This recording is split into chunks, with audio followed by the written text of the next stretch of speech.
Welcome to another episode of Fundamentals, where today we dive into Captain America Brave New World and discuss everything from Sam Wilson as the new Cap, Harrison Ford's unexpected mustache moment. We'll cover our ratings as well as the highs and the lows of the film. Plus, we'll tease some exciting upcoming Marvel and DC news, including Sentry's debut and Thunderbolts, an update on the Clayface movie. So stay tuned for all the latest excitement in cinema and gaming.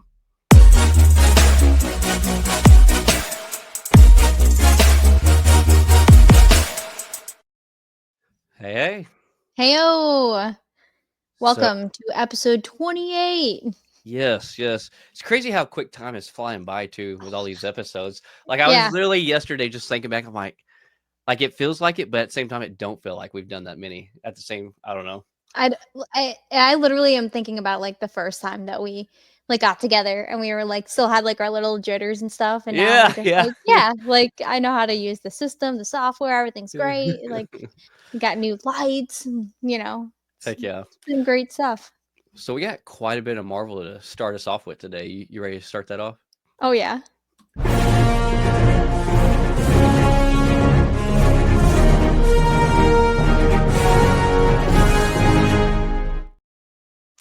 So I've seen it twice. You've seen it once. I think we have a lot of thoughts on this. But Yes. Captain America, Brave New World.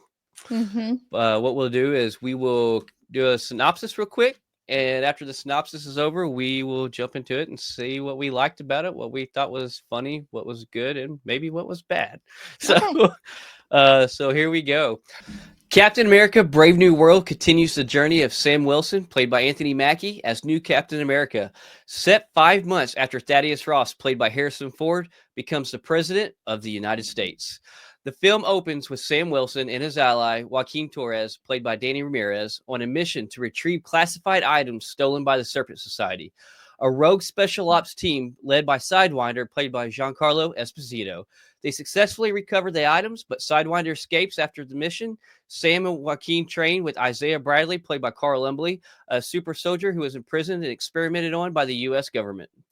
President Ross invites Sam and Joaquin to a summit with the world leaders at the White House, and Sam accepts on one condition: that Isaiah is also invited. During the summit, Ross explains that a new metal, adamantium, has been discovered on Celestial Island, formed when the celestial Tiamat emerged in the Indian Ocean. The recovered items were the first refined samples of the metal and were stolen from a Japanese mining operation. To avoid an arms race, Ross proposes a treaty to govern adamantium's mining and distribution. As he's talking, the song Mr. Blue plays and causes several men, including Isaiah, to begin shooting at Ross and other officials. Apprehended by Ross's head of security, former Black Widow Ruth Batsaroff, played by Shira Haas, the men regain their senses and deny any knowledge of the attack.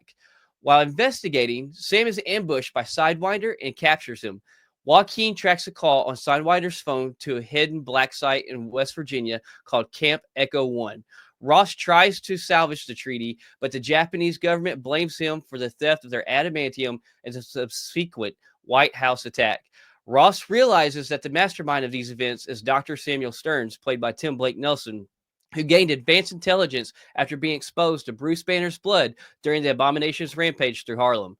Ross imprisoned Stearns at Camp Echo 1, publicly blamed him for the Abomination's actions, and promised to release if Stearns helped advance him to the presidency. Sam Joaquin finds Stearns and learns how he uses technology and the song Mr. Blue to control minds. He escapes while they are fighting mind-controlled soldiers. Bassaraf joins Sam and Joaquin, and they meet with Sam's military friend, Dennis Dunphy, who is Sidewinder in custody. Sam learns enough to deduce Stern's plan to destroy Ross's reputation. Sam, Joaquin, and Batsaraf go to Celestial Island, where Ross and the Prime Minister of Japan are racing to claim ownership of adamantium. Stearns controls the mind of two American pilots who attack the Japanese fleet. Sam and Joaquin intercept the planes and convince the Japanese to stand down. Joaquin is critically injured in the fight. Ross tells Sam that he is dying of heart failure and had Stearns develop pills that have prolonged his life.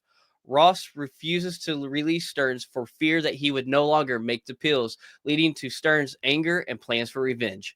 Stearns kills Dunphy, preventing him from warning Sam that the pills have been adding gamma radiation to Ross's body. After Sam is consoled by his friend Bucky Barnes, Stearns surrenders himself to Sam. Ross loses control of his emotions during a press conference and transforms into the Red Hulk, destroying most of the White House.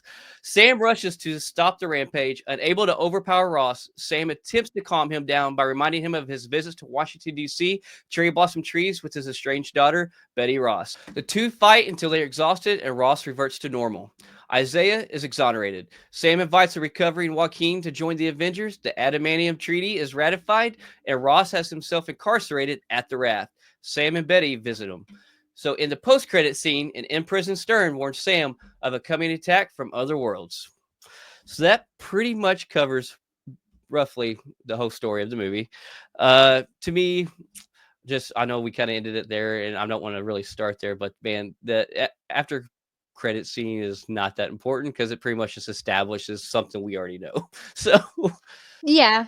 And I mean, like, I think that that end credit scene really is just to line up like Fantastic Four because we know um that they are Elseworld, right? Or not Elseworld, but they're in a different universe right now. right? And that they're going to be coming into our universe or whatever. So I think that that is like what he's leaning up to is to when he had said, um, like, do you really think that you're the only ones out there kind of thing? Right. Um, I think it's just to do more of a lead up Just to when we saw, clarify, yeah, yeah. because when we saw like Bucky, which was really cool, Mhm. he was about to go to a press conference, right? Because he was running for Congress. Yeah. Well, he's going to Um, a fundraiser, campaign fundraiser for him. right, Yep, yep, right. yep. So he was going to one of those. So Mhm. this is also leading up to Thunderbolts because, as we know in Right. Thunderbolts, he is a congressman. There, he has been so elected. Well, I guess just because Um, we know about it doesn't necessarily mean Sam knows about it. So, right, right. and I think too, the whole point of that is, Sam's moral compass, and it's like, ooh, how are you going to choose between one world living and one world dying? Which is, Mhm. as a people seen in the comics, some agree upon it and have an ease of a decision, and some don't. Yeah. But yeah, starting at the beginning of the movie though, uh, what's some of your takes on this? Things you loved and So before the movie even started, I don't know if this happened in your theaters too, but the lights mm, went completely like black and then all of a sudden there was a white flash, like in our yeah, theater. I think they did ours. Yeah. Okay, so that happened, and I literally looked at AD, and the first words that were out of my mouth were, "What the fuck?" Like, what just happened? Because he was Right. just like, "Did you see that?" And I was like, "Yeah, no, I did." Okay, so then we watched the entire movie, and then they did it again at the end, and I was like, Yeah. "Okay, that was Hmm. like for Now you're sure." all mind controlled. Right, like, so I understood where they were going with it after, but at first I was like, "What is happening?" Right. Is that a Um, glitch? yeah, I was just like, is, like, a fire alarm going off? Because you know, when fire alarms go off, they have those, like, white lights that, go off on top of the, fire alarm thing, so I was just like, "Okay, so, like, is that what's happening?" And then when they got to, I like how they introduced, Joaquin as, like, the Falcon, who's not the Hmm. Falcon yet, but he's kind of like the Falcon. Right. I thought that was pretty cool because he was, like, the overseeing intelligence in the military, and that's kind of, like, how, Hmm. Sam started. So I thought that was pretty cool. I liked when they went to the White House, and they're like, "Oh, Ross wants to speak to Sam."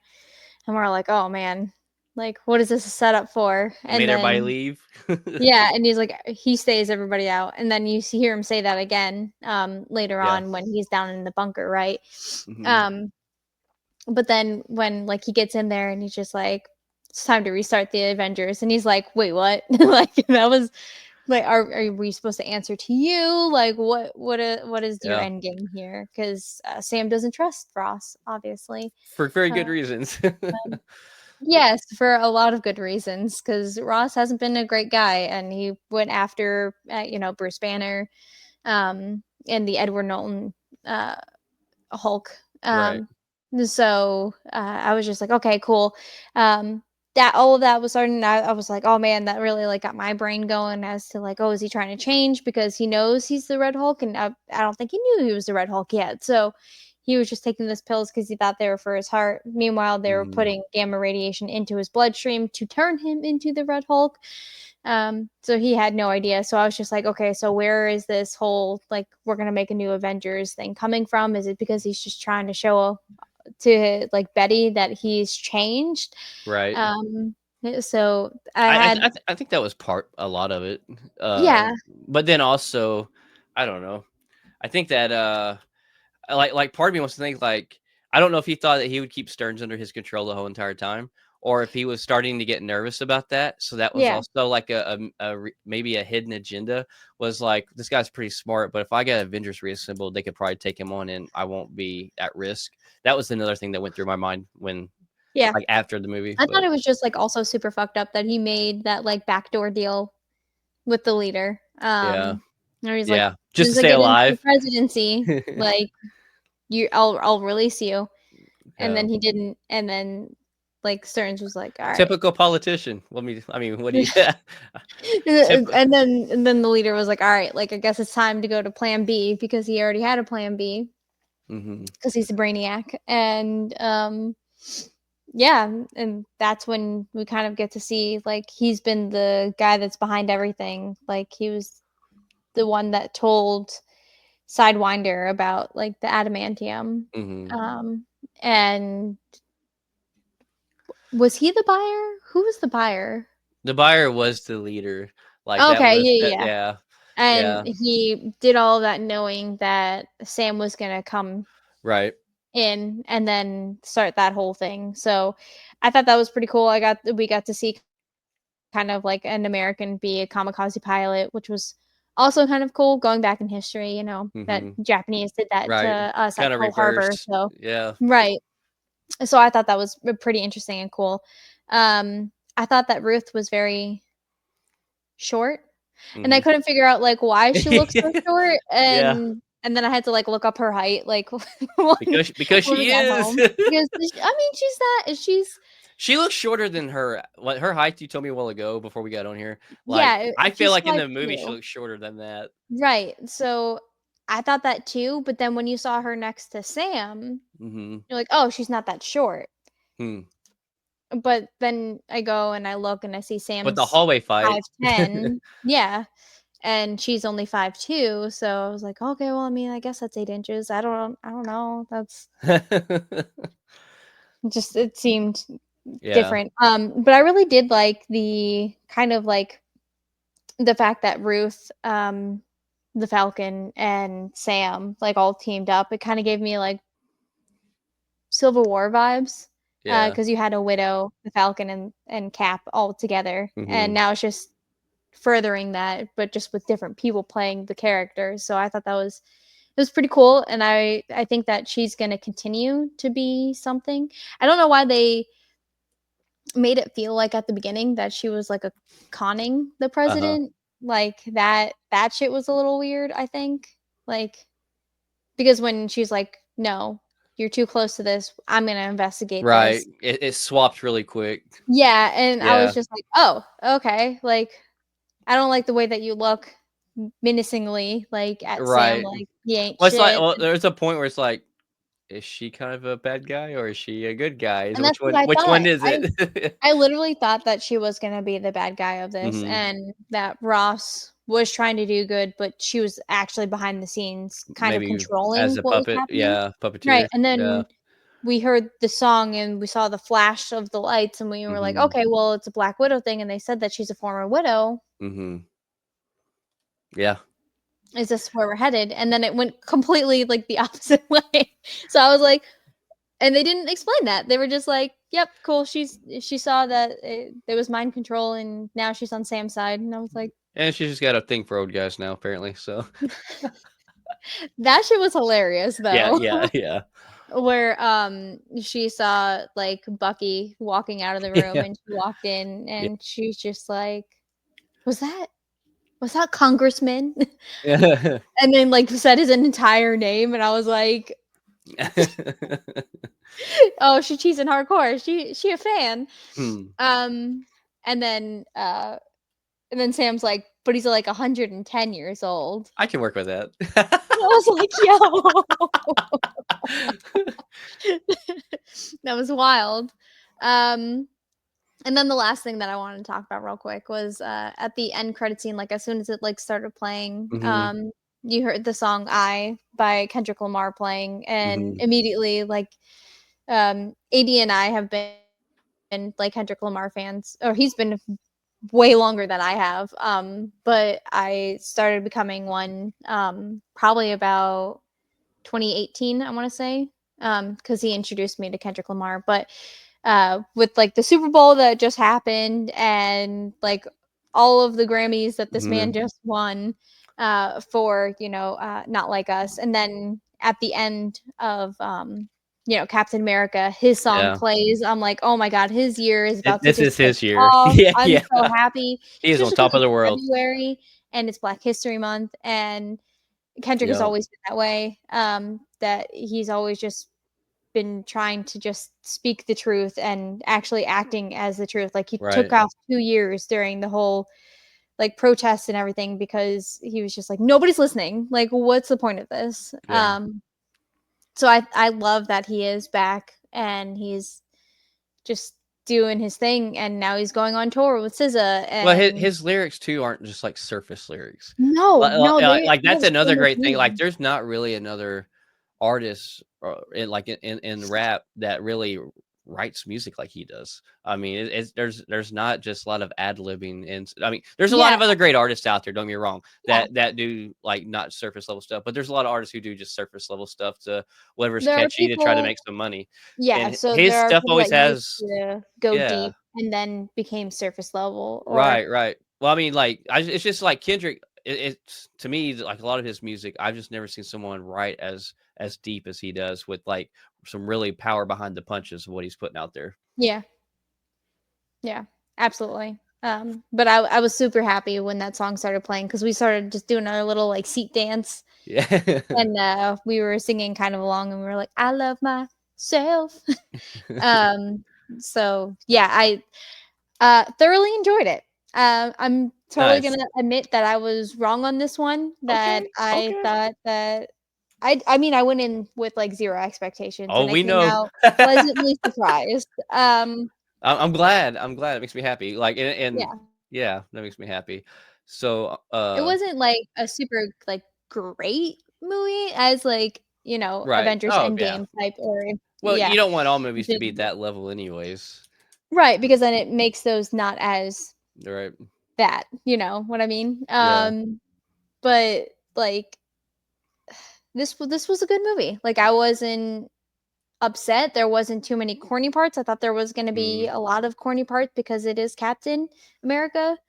Um, but I think that they had just the right amount of cameos that they had in it and See, I don't feel didn't make like. it too much about other people because it was a Captain America movie. See, you expected a lot of corny moments you thought because Captain America, but to me, Captain America is one of the more serious tones out of most of the MCU movies. It's the one that's got the least jokes to all the Mm. Captain America movies, just because No, he's I thought like more. dad jokes, Oh, like okay, okay. that, I was like just saying, corny yeah, like that.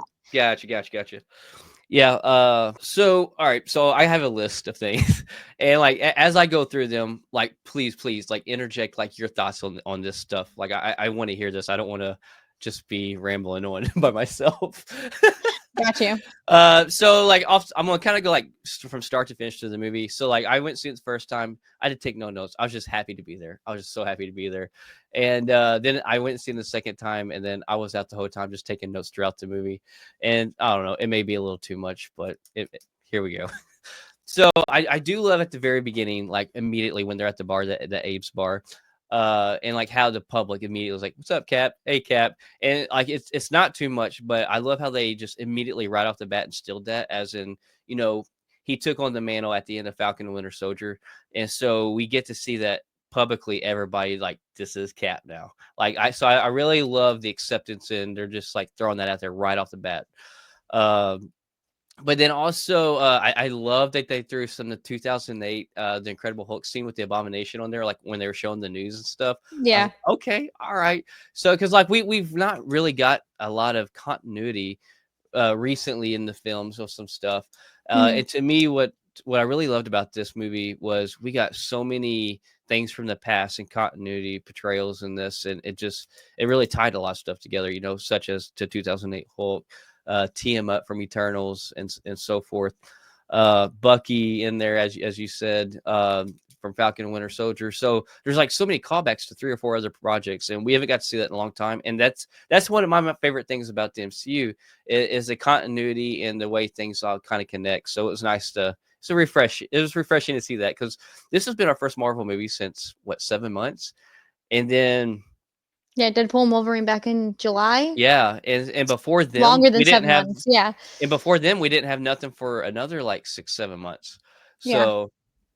But anyways, yeah, the Falcon suit debut, like when Joaquin's like, "Oh, can't be in 2 places at once." I thought that was fine, but then like when he came down and did his little pose and like looked around and realized nobody's seen it or whatever, slightly a little cheesy for me. Oh, no, I love that, 'cause Yeah, I don't know. whenever you do something really cool, Yeah, like you catch something that's right, falling and you catch right. it, do you not look around? But here's like in my mind, and like I don't want nobody to replicate any character of the past, even if they're taking on a repeat mantle, because you always want them to give their version of the character, right? You don't want to Mhm. repeat, but at the same time, like like Sam Wilson back when he was Falcon, we had Steve Rogers, and they had a lot of great jokes and team ups and moments. But it's like, to me, Joaquin, like, for him being military, he comes across Mm. almost like there's nothing wrong being military and being excited and having a personality, by no means. But like, he's almost too much like Peter Parker to me in this. He reminds me a lot of being a like Robert Downey Jr.'s Peter Parker, but to Sam's Cap. And I'm But he's like, a kid. is he though? I don't think he's, like, This higher this man's like ranking. in his late 20s, almost 30. Okay, I, w- so I would I would think. I'm in my late 20s, early 30s, right? Yeah, Like, yeah. I don't know. It's just my deal. Like, it's nothing huge by no means. There's nothing to pick apart and be like, "Oh, this made the movie crap." 'Cause yeah. it was just like a little moment. But I do love the Mr. Blue song. It was a super obvious giveaway to the callback to Samuel Stern's Mr. Blue being his code name, as Edward Norton's Hulk was communicating with him as they were trying to As find Mr. a Green, yeah. cure. Yeah. So I love that. Let's see. I really like how smart the Samuel Stearns is, the leader. And he's always calculating all this stuff. And I love how Yeah. Sam's thought process and decision making outweighed the odds and surprised him. Because to me, Did No, go ahead. You go oh, first, and then I'll ask yeah, my yeah. question. So I love how he's like, there's 88% chance you would have turned around and not came here. And that's why he had those other soldiers besides Isaiah killed, because he thought that would make Sam turn around. And Mm, Sam, like, you see that moment where they're driving the truck. He's like, "You want to turn around?" And Sam's like, thinks about it. He's like, "Nah," because that's what he wants. And so, like, to me, that's just another reason and another thing that makes Sam who he is, mm, and just another thing to add to the list of why he's Cap and why he's deserving of this when he's in question of himself. What were you yeah. going to say about it? So the whole, like, the leader constantly, calculating the probabilities and stuff, Mhm. did that not, like, remind you of C-3PO, like, from Star Wars when he's, like, sitting there in, like, the Millennium Falcon, and he's like, is the Yeah, yeah, I was did it not C-3PO or was think it about K that. Well, he's what? like the odds of survival or Yeah, stuff like that. Yeah, yeah, yeah, yeah. And he's like, yeah, usually he's saying that to RTD too, and RTD is usually like cussing him out and saying, "Let's do it anyways," in his yeah, beep boop beep boop. yeah. Yeah. So, No, I like, when didn't you're think talking about about that, but probability and that stuff. makes sense.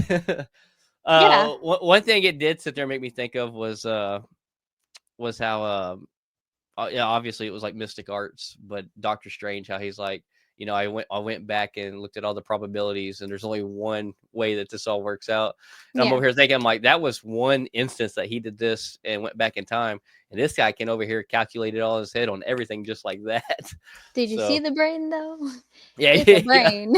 yeah, It yeah. came out of his skull, it's so huge. Right, right. And let's see. So Ruth's hallway scene, okay. So it started off believable, right? Because the first guy she takes, she kind of runs up that wall to launch herself off of it, and use leverage like we see ScarJo do.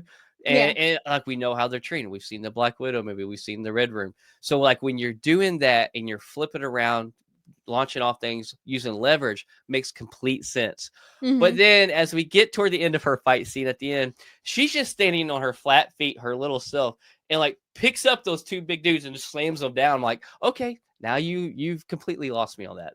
Like that does not seem believable. It's like you started off strong with this logically making sense in the Mm. physiology sense, but no, that like so like I'm like so I don't know that was just like a small thing for me. It kind of fell flat because she don't have the brute force.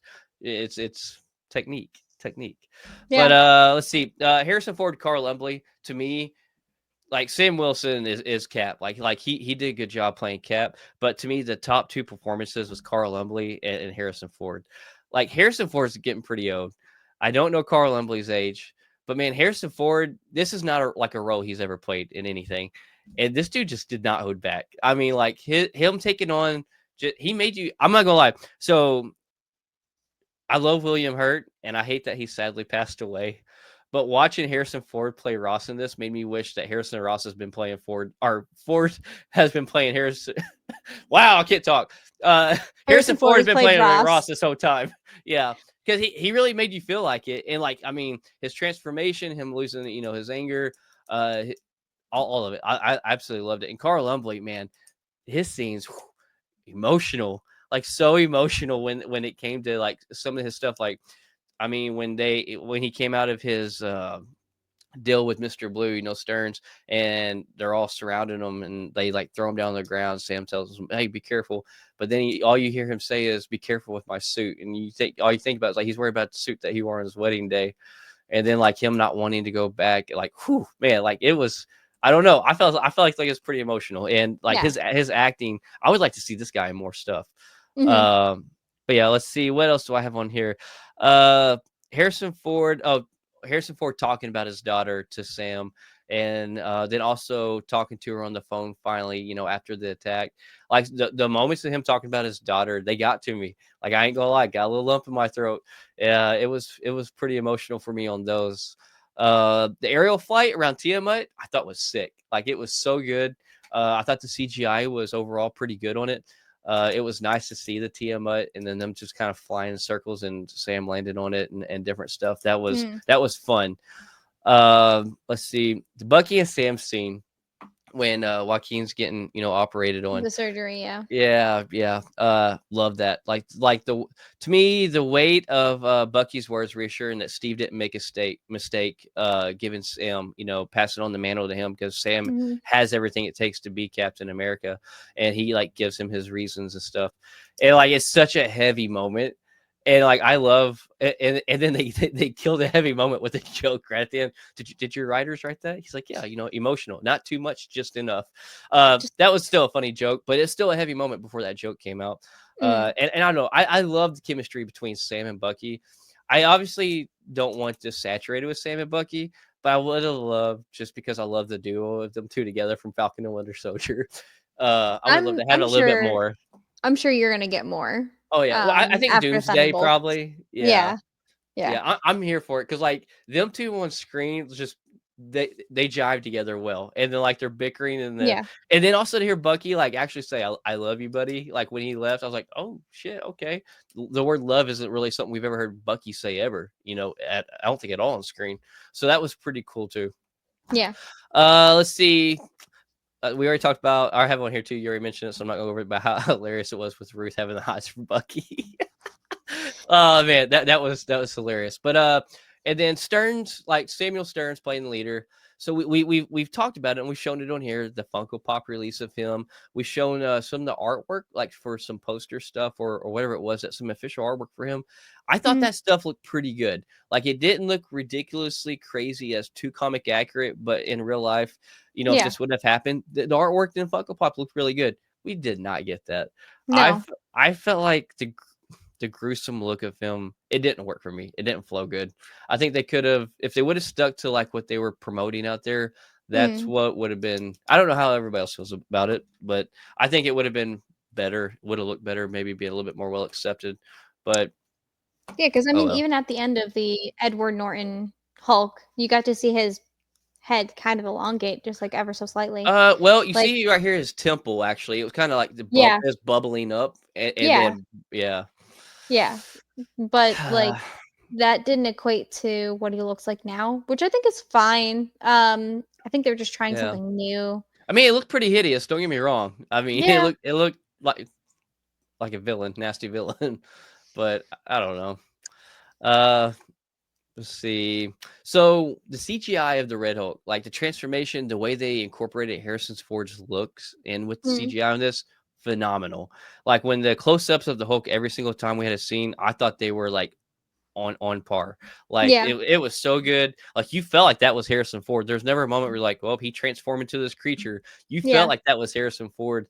Hmm. But then anytime there was like a wide back shot, it's like, well, we're going to drop the ball on the quality and we're going to make this look super animated. And kind of like when they so there was some moments like on the White House lawn, but not too much. But the main one was when they had got done They're fighting. in the cherry blossoms. Yeah, and there are cherry blossoms. The trees are destroyed. The cars are flipped upside down, and it kind of pans up, and like the cars look so animated. I was like, guys, what? Your CGI looks so good of the Hulk up close. Like your the fight with Sam and the Hulk was amazing.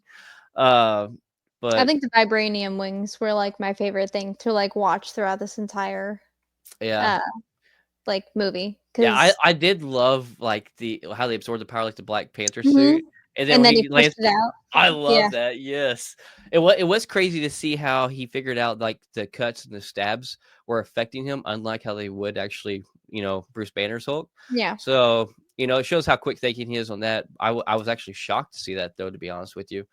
But yeah, when he actually stabbed him in the gut, and then that Did the explosion went out, explosion? I was like, Yeah. "Oh man, did he just die?" Because I didn't know if that like it disintegrated him or whatever. But now Mhm. I'm like, Hulk, that's really not possible for Hulks. Like, surely they didn't do that. So do you think it was weird that like the knives, his like suit stuff went Hmm. into like his skin, but the bullets themselves when they were shooting at him didn't actually go into his skin at all? Yeah, but the knives did. Yeah, Yeah. yeah. Was that like also so That- I don't know if I'm like that- thinking too well, much it into makes it me and wonder like because it though if was his knives were able to because they were vibranium. and Uh, that's where I was going with that. Yeah. Like, do we think I think that's the reason because vibranium, is can obviously like withstand and penetrate things that other things can't. mm, So I think that's probably where they're going with that. okay. Uh, Giancarlo Esposito, love this guy, love him in everything he's in, but his character definitely felt like an afterthought. Which I Yeah. know we knew this, but Mhm. I don't know. He took the place of Seth Rollins because when we first started talking about this, Seth Rollins was actually Sidewinder, and then when they did reshoots, they brought him in, and they weren't awful scenes or nothing, but It didn't have like a his character complete was very ending or anything. underwhelming. Yeah, Yeah, it just and like he's a it big name. Like he's a big name. yeah, it felt like they just introduced him and got hype up about it, and then Hmm.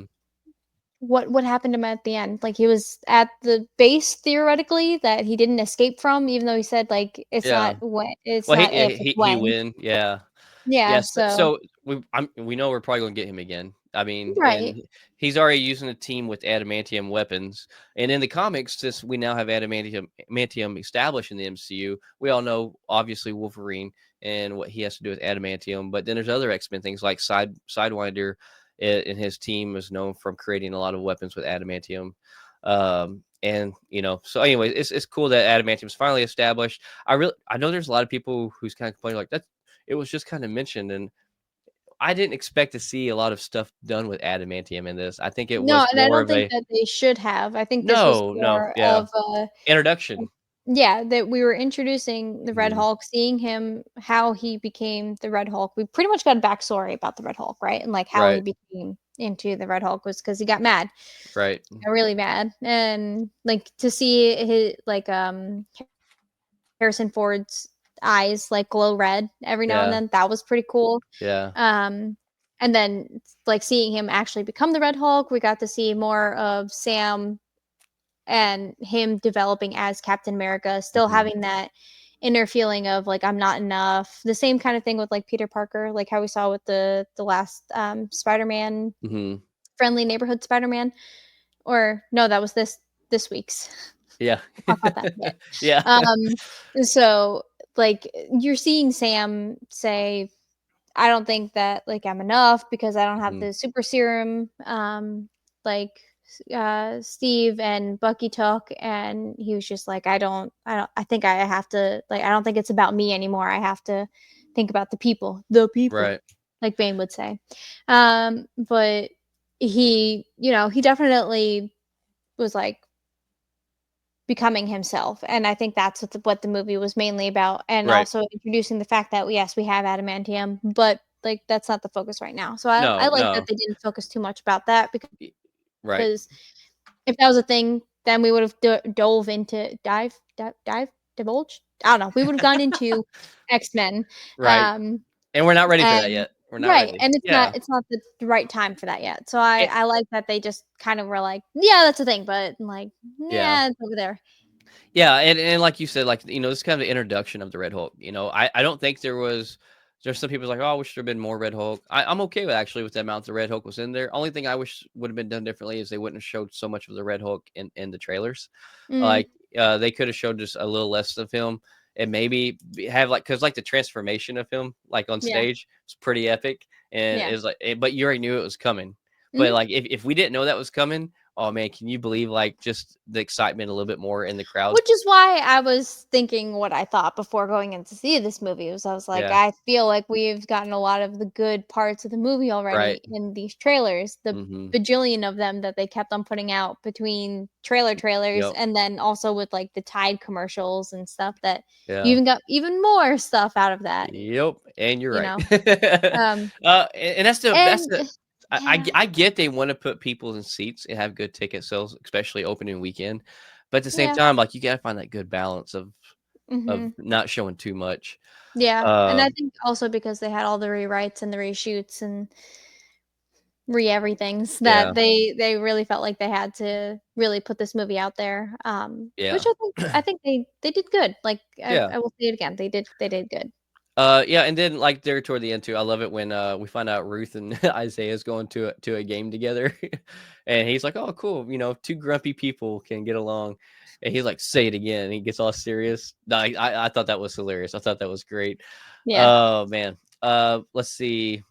And then Joaquin asking Sam, "You think you get the Wakandas to hook me up?" And like, that's the most Wakanda Miami hookup. thing. It's the most Miami thing I've ever heard. You Like want the that. homie hookup? I want the homie hookup. Yeah, Okay. that was great. And then I have to say, like, the last thing I have to say is the Betty scene, the Betty Ross scene on the raft. Something Mm. felt weird about that. It didn't flow I feel right. like It that was didn't. a reshoot. Yeah. But like, also was that really her and them in that same scene, or was that her, or was Yeah. that? Yeah, that's Liv Tyler. No, no, I know it's Liv Tyler, but something felt generated about that. I don't know. Maybe it was like the flow of her voice or the way she looked. I don't know. Something just didn't feel right. It was almost like they CGI'd her face or her body. I don't Hmm. know. Something was weird about it. I can't So pinpoint it. I still I can't. knew that she was gonna show up because we had talked about it, but when the phone Mhm. scene happened, I was like, "Oh, that's all we're gonna get," Yeah. Yeah. and I would have been fine with that. Yep. Well, yeah, so one last thing I have to say, I'm glad you actually mentioned this. So one thing that did not work for me, it was the whole fight with Sam and the Red Hulk. Great. Freaking loved it, right? Until it comes down for him to be talked down. And for one, it literally like Anthony Mackie was standing in front of a green screen with the background behind him. Like it was so obvious. I'm like, ooh, like it was probably the most obvious part of the whole movie. But then like when he talked them down, it didn't click, it didn't hit for me. What I would have loved to seen was Betty Ross show up then. That's where And, I thought she was gonna come and in, then like was that you would have scene, and then gotten she kind of would have like said, the like, the tie and the callback between her yeah. talking Bruce down, but Mhm. then now her talking her father down because that's what matters to him the most. It would have hit way more deeper and I think better with the audience. I don't know what the audiences think about this, but to Yeah. me, it didn't work. I would have rather seen her randomly show up Mhm. because like he already talked to her like, hey, let's go for a walk with the flowers on the phone.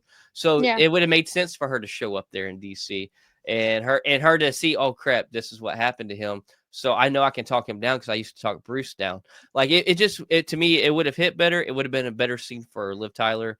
And yeah, that's pretty much my thoughts on a majority of the movie and Yeah. likes and dislikes. So, for your rating of this movie, what would you give it? I'd give it a 7 out of 10. Yeah. To me, Winter Soldier, Endgame, Infinity War, those are like 10 out of 10s for me. Out of if you want to establish 1 through 10 on every Marvel project made, I would put this a Mm, 7 out of 10. yeah. I think that's about right because like I liked it. Wasn't like fantastic. It wasn't like absolutely Hmm. something that I'm like, I need to go see it right again immediately. Like I'll wait for Right. it to come out on streaming and then I'll be like, okay, I guess like I'll watch it again before I don't know, something that I would have to watch it for. It's not something I would immediately rewatch Yeah, is what I'm same. trying to say. But It's, I'm it's glad that I went to go see it. I'm glad you enjoyed it. Like overall, I enjoyed it. I like we know I've been like super hopeful for it. Uh, but like there's a little piece of me on the inside. I'm like, oh, please don't be crap. Please don't be crap. And then and so like when I walked out, I'm like, okay, like it wasn't amazing, but it actually was not bad. It was not Yeah. bad at all. It Yeah. was okay movie. I think having a lot of the continuity parts in it really helped it. Um and bringing things from the past up to this and kind of reconnecting some things and some questions that we've been out hanging since 2008, the Incredible Hulk film, because that's the last Mhm. time we seen Stearns was laying on that ground with that Hulk blood dripping into him. Yeah. And then Tiamat's been on everybody's mind since Eternals. So I don't know. Yeah. I Everyone kind really of just like. thought that that was gonna just go because they were like, I guess the movie was trash that they're just like, meh. Yeah, yeah, and you can't really ignore a giant celestial being coming out of this earth.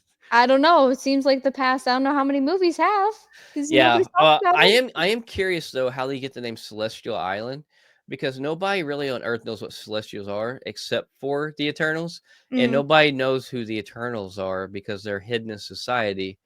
Yeah, So that was something that the new rock stars was talking about, and I was just like, yeah, I mean, but for the sake of, I guess, the things and the writing, they were just like, fuck it, just call it what it is. Everyone knows what it is now if you've seen Eternals. So right, right. So I'm going to say I actually enjoyed Eternals.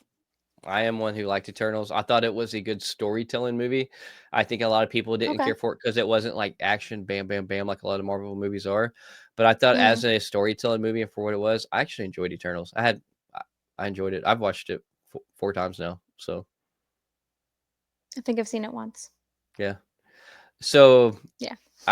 I'm not saying I don't know if you will or not, but I'm saying like now how long it's been. Go back and watch it now that like it's not being talked about and stuff, and like just watch it all the way through. I think it's good. I'm not saying that it's like a absolutely dog shit of movie, Yeah. but it's just definitely not something that's on my I need to watch this right now. I Right, right, need to right. watch Yeah. Stranger Things. I want to rewatch other things before. Yeah. Well, speaking of things that people need to watch, Yes. Friendly Neighborhood Spider-Man. Oh my god. Got 3 Oh more episodes. We got 1 more week and we're done. I don't even want this to be wait. over with, but There's only 2 episodes, 9 and yeah. 10, right? Yeah. For Yep. next week? Okay. Yep. Or this Last week week. rather, whatever. Yeah, I guess it is this week. Yeah. Yeah. Yeah, last week of it, series finale. But Mhm. anyways, episodes 6, 7, and 8, Duel with the Devils, episode 6, episode 7, Scorpion Rising, and episode Yeah. 8 is Tangled Web. Man, Mm. right off the bat, like the Daredevil fight scene. Ah, That was great. loved it. I love the 'Cause he's like, little "Clearly, jokes. I'm a Spider-Man," and he's just like, "Well, that's not evident to me because he's Yeah, blind." yeah, and there was I liked it where he's like, "Oh, you probably seen that coming." He's like, not really." Yeah. It was great. I love that, like, he was playing off of the Mhm. blindness or whatever, I do too. and, And like he's trying to tell him that Norman's hiding something, like there's something not right with this guy. yeah. So that was kind of cool, and it's just another piece in the puzzle to keep leaning towards how bad or finding out what Norman's going to end up doing. Yeah, we got Uh, to see it a little bit with, when Norman was at that, like, gala or whatever that he was mhm. getting, like, an award for, or a sp he was doing a speech. I don't know. He was doing something at that gala. But, like, you could tell that one of the big reasons why he was there was to go talk to Secretary Ross, who Right. is now President Ross in Brave New World, but, he went up and he talked to him, and he was talking to him about Spider-Man, and because of Sokovia the Accords. Accord. Yeah, Yeah. that had just that the first word always, like, just skipped my brain. My brain immediately wants to say Paris, and I'm like, Mhm. "No, it's not Paris." But anyway, to see Norman Osborn like go up and pull out the iPad, talk about Spider-Man, and like he uses somebody else, the one of the people from his like security, as actual Spider-Man. That way, he's still Yeah, keeping yeah. Well, Spider-Man's if identity and I secret. think it's the guy that in the actual comics is his name is Ricochet. But he's just a security guard for Norman in this, but he's actually a callback to a character named Ricochet from the comics. Okay, Yeah. yeah. So that I thought that was pretty cool. But while he was also there, he was like talking about how like security is like that most important to him, and Hmm. that's when like Secretary Ross is like, "Are you sure about that?" Because like his iPad is now saying like security alert, your office is getting broken Yeah. into. Well, And then I it also shows you kind of the character of Norman, how we see the picture of him and Captain America in the hall, and like they're working side by side. But then buddy buddy, yeah. but now he's on the run because of Sokovia Accords in this universe, and then he's like, "Well, just Mhm. let me know how I can help. I'll help track him down." So it Yeah. really shows that he's very self-serving. Just whatever is convenient and benefiting him is all he's worried about. There is no loyalty anywhere except for to Yeah. himself. Right.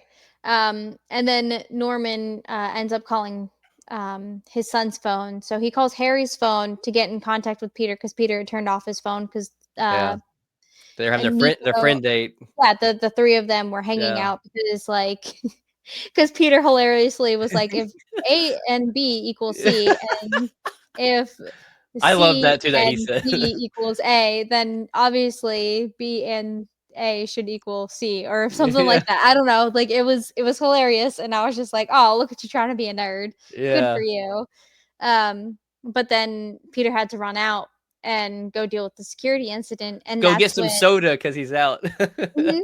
And then, like, Harry was just, like, talking with Nico, and she was just like, "Well, I mean, Peter and I are best friends. We know everything about each other." And he's like, "Oh, so you Yeah. know. Yeah, You wait, know where he is and right they now." kinda led off from that scene. I'm like, "Surely not. Yeah. Surely," and we came back and we're like, "Well, apparently he did tell her." Yeah. No, he should have told her, and, "Hi. Hello, sweetheart."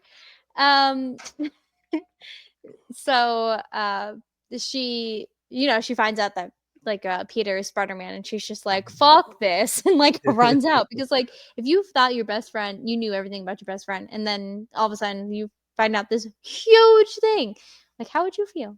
You'd Yeah. probably also be very Oh, upset. yeah. Rightfully so. She had every right for it to be upset. Yeah. Uh, Next episode, we had, Scorpion Rising. Which, I'm not gonna lie, we get to see this version of Scorpion. This is a Scorpion done right. I love the suit. I love how, Octavius made it, and then we get to see it, the whole overheating situation. It fuses to his skin in the fight between him and Spider-Man. Mm-hmm. Uh, and then, like, about dang near kills Spider-Man. Like, I thought Dude, he it it penetrated his fucking suit, yeah, yeah, and that and was then yeah. is crazy. And then at the end of it, we get to see the soon to be probably Goblin glider come in and save Yeah. Spider-Man. I was like, oh Yeah. man, like I didn't expect to see something. I don't know what I expected. That's why actually what I love about this universe, you don't know what to expect. Like you have Yeah. no idea what twists and No. turns they're going to throw in this. So Mhm. when I see that Goblin glider come down, I was like, oh, I got excited. I was like, all right, okay. So we Uh, know that Norman is eventually gonna actually become Green Goblin because he mm, has the tech, like, it's happening. yeah. But how does he have the tech? Like, who actually made that tech? Do you think it's an Osborn thing that Osborn made? And, like, Doc Ock made the glider and Well, I think they both are big Norman's into actually technology, creating technology because they yeah, kinda established that they made a lot together. mhm. So, yeah, I I think wonder if that's something that they collabed on, and there's no telling. yeah, I mean, right now there isn't, but I feel like Norman might be still working with Osborn, I Okay. feel. What And I feel you like mean that's Octavius? yeah. Okay, okay. Yeah, oh, shit, I said Osborn, like his last name. That's funny. Yeah.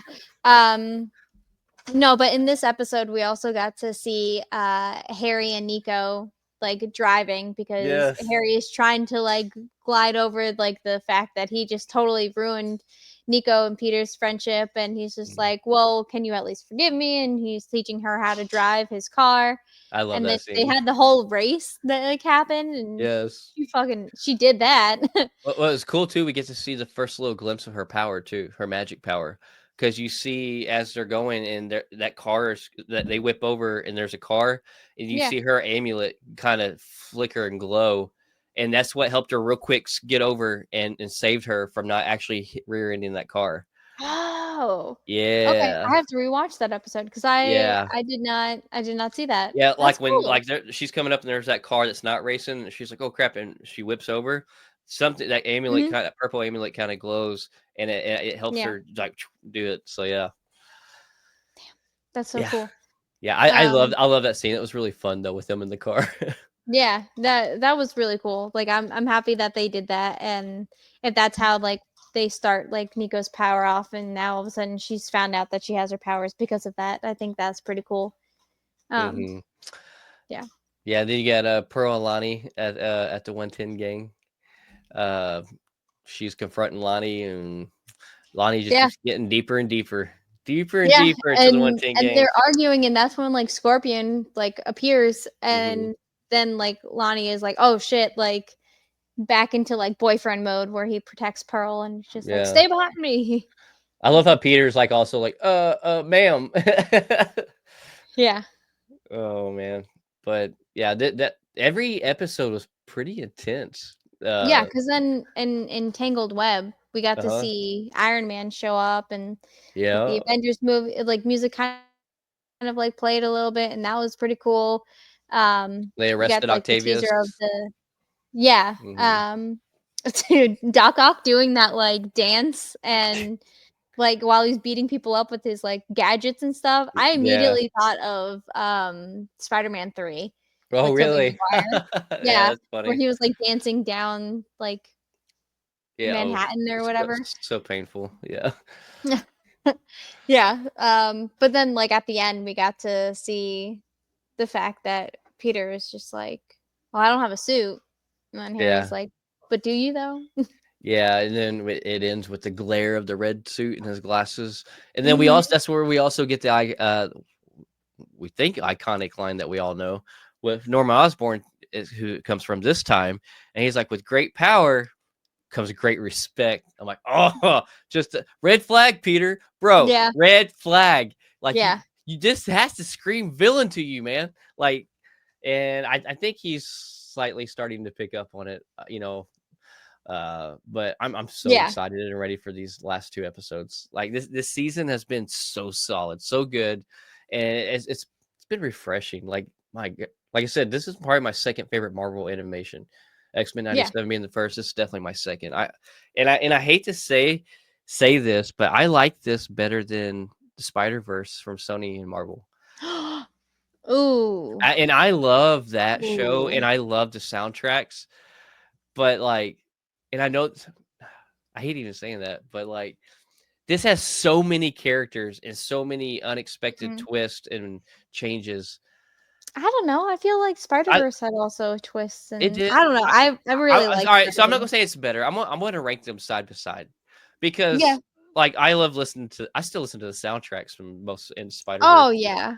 but and I really love the variants in that too, like Spider Noir. We get out of that, Mhm. but I don't know. They Spider-Punk? Yeah, Dude. yeah, they rank side by side to me. I'm just gonna say Yeah. that they rank side by side, but Mm. man, they were so fun. Oh yeah, here's that scene where at the very end, yo, I'm Yeah, so with the ready to red see that red and blue suit. So ready, yeah, and you know it's coming this next episode, so I'm like, "Oh, come on, just come right? on." So Sony's had different delays, and there's been talks on the internet of different things that they've done. But one thing that they don't want to do is keep us Spider-Man fans worried. So one thing they decided to go ahead and do is reconfirm that Spider-Man 4 is still coming out the same exact date. Yeah. July 24th, 2026. Mhm. Nothing's changed, no matter what issues they're going through, no matter with them doing no more Spider-Man-esque shows Spider-Man in spinoffs. movies. Yeah. Yeah. Uh, yeah, that's still on track. Everything's Mhm. good. Yeah, So and with they that, further confirmed it by saying that they were gonna start filming in London this summer. Right. I'm So ready to they start seeing some like leaked photos. yeah, leaked I'm so ready. photos. Maybe like maybe we're gonna find out like if somebody's gonna say like, oh, well, this person just got casted, and like, oh, Mhm. who are they gonna be? Maybe it's Peter's new love interest that we think that he's gonna be getting in this. Um, Right. so Yeah, and I'm excited. then so after we filmed the episode last Sunday, Super Bowl happened, and we didn't get to Marvel No. trailers like Marvel supposedly confirmed, but we did get one, and we got a new Thunderbolts trailer, and I'm happy with that. Yes. Showed so much more. We get to see Red Guardian make his little joke about the Wheaties box, and then they dropped this promotion right here, but the Thunderbolts on the Wheaties box. With more Bucky, it says. I love this. This is great. This is hilarious. The trailer looks great. We get to see the debut of Sentry. We get to see some fighting scenes with him. We get to see him at the void part right there, and you get to see Yeah, you get to hear like a double voiceover. He sounds pretty villainous, and like people dude. are just running, and Yeah, he's reaching out, and they're turning and into they're. like I was like, shadows yo, on the ground. yeah. It's like, does this kill these people? Does it send them to another realm? Like, Does it send them to like the the void? universe where the void? Yeah. But I don't So think they would send them to the void by the void. I don't think they really thought about calling that world the void out too well when they realized they were bringing mm, Sentry into this, because the darker yeah. entity that he fights with inside himself is called the void. Maybe it is taking send them to the void. The void sending them to the void. I just think that's a little. I don't know. I'm hoping it's Maybe that's sending why them he has to. his name like that. Maybe that's what they're going to play with. Who knows? But you get a lot more action scenes, get a lot more I mean, it looks like, so really what I get from this is Val kind of helped build Sentry to replace the Avengers. Mm, And I think something goes terribly wrong. I think obviously the void entity does not allow him to be controlled like she thinks she can control them. And it's actually Bucky putting together the Thunderbolts, yeah. not Val, to go against the Sentry and save New York. And then Mhm. as we get to see on some of the new promos that dropped this past week, the asterisk we get with the Thunderbolts is kind of because they're a substitute for the Avengers. Because at the bottom it says the Avengers are currently not available right now. Yeah, and Uh, that wasn't a promotion trail like a Poster. poster from a different. Hmm. Yeah, it was from like a different Yeah, it was actually the language. scene where it showed. No. It was actually the scene, and maybe it was, but where it shows a giant asterisk, and Mhm. you see each character in each branch of the asterisk, and then below in English it says the Avengers are not available right now. Mm. So it was new promo with them using that asterisk as that. So, Oh. Well, I like uh, that they showed in this trailer, the new Avengers Tower, right? And we have, like, the yeah, side by side of what the old Avengers Tower under was new like and construction. right. So I thought that was pretty cool, and then the fact that they made, like the Thunderbolts was kind of like a thinner yellow, like, text or whatever, now it's, like, Hmm. bold. It's like, Yeah, Thunderbolts, and then in this, we also, um, hear Red Guardian say, like, "We should call ourselves the Thunderbolts," and everyone's like, "No, we can't do yeah, that." yeah. And I'm still really curious to hear like where they get this name from. Okay, so if we have Captain America: Brave New World and his, like, call sign, whatever, like, name that Yeah, Ross goes Thunderbolt by is Ross. Thunderbolt Ross, Right. right? But what's this And got to he do with just him? said he just said he wanted to build a new Avengers. Right. So, like, But maybe Cap's not involved with anything with them I know, but, like, did or in Ross. that scene where, Sam was talking to Bucky, did he Mhm. say that Thunderbolt wants or Ross wants to build a new Avengers? Yeah, he said Ross asked him to put together a new Avengers team. Okay, so if Bucky But is creating this and he's like, "We need a new Avengers," yeah, and, like, maybe he's explaining why this sure. came to be about, and Thunderbolt is I don't know. I don't I don't know. I mean, that's the only thing that I've heard closest that makes sense, to be honest with you. Because otherwise, I don't know where they would get that name, and like Yeah, that's not a common name. And like when you hear Thunderbolt, you think of Ross. So yeah, like I'm curious to see like how they play that out, how they explain that. mhm. Hmm. I don't know. But man, the new trailer looks sick. It looks so good, and it to me, Yeah. it looks better than Captain America: Brave New World. Like Well, I mean, I could have told you that. so, Dave Batista, uh, Dave Batista says he will return to Marvel, and he's told this to Yeah. the Russo brothers, but it has to be a different character than Drax. The only way he would ever come back is Drax. He says if James Gunn came back, and he's like, let's be honest, that's not happening because he has hands full and elsewhere. Uh, Oh. yeah, but he's like, if you do want me to play like in Secret Wars and Doomsday as a different character, he's like, I'm down. Hmm.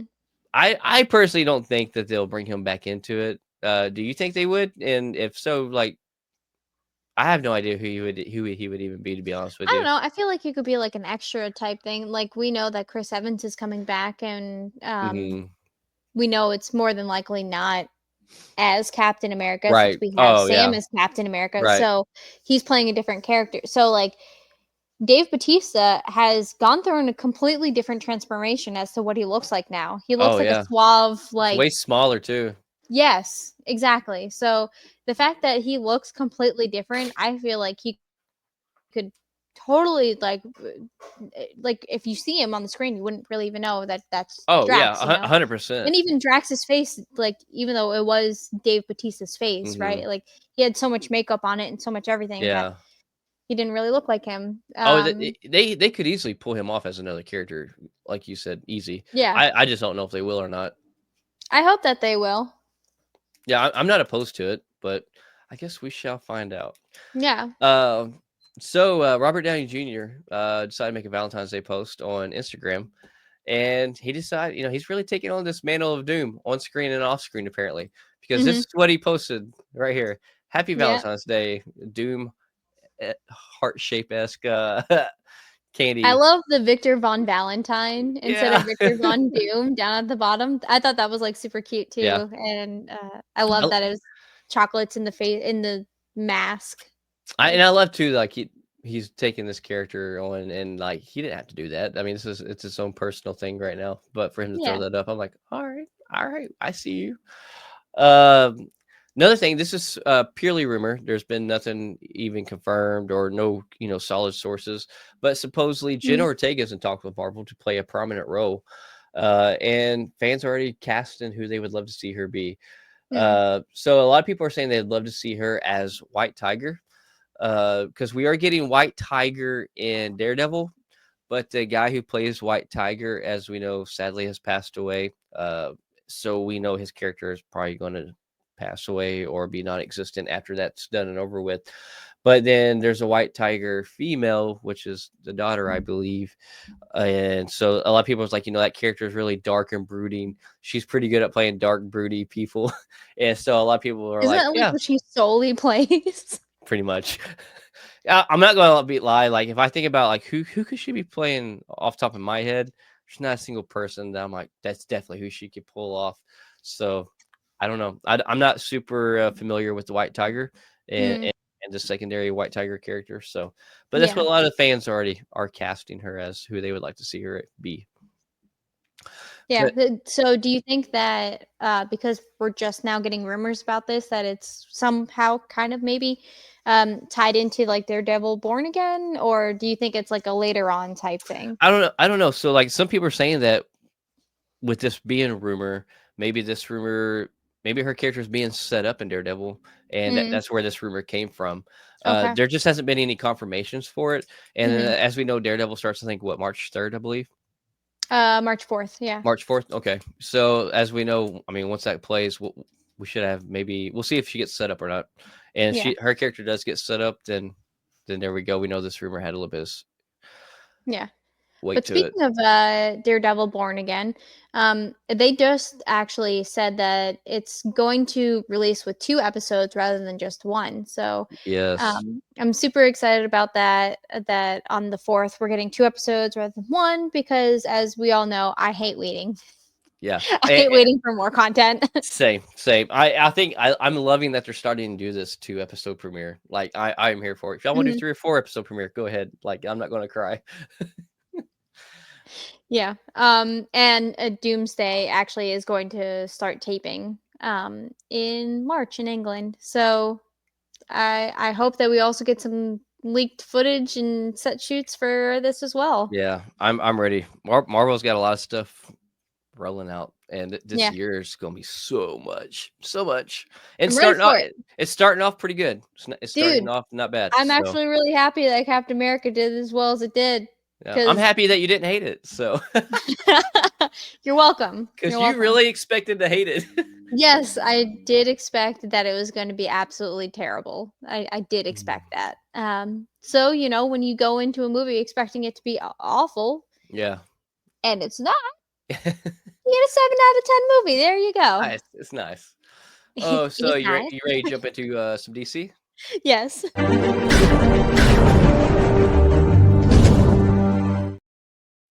So Mike Flanagan's screenplay is ready to go for Clayface. Let's go. Directors are being eyed for the project. Jeff Wadlow and James Watkins.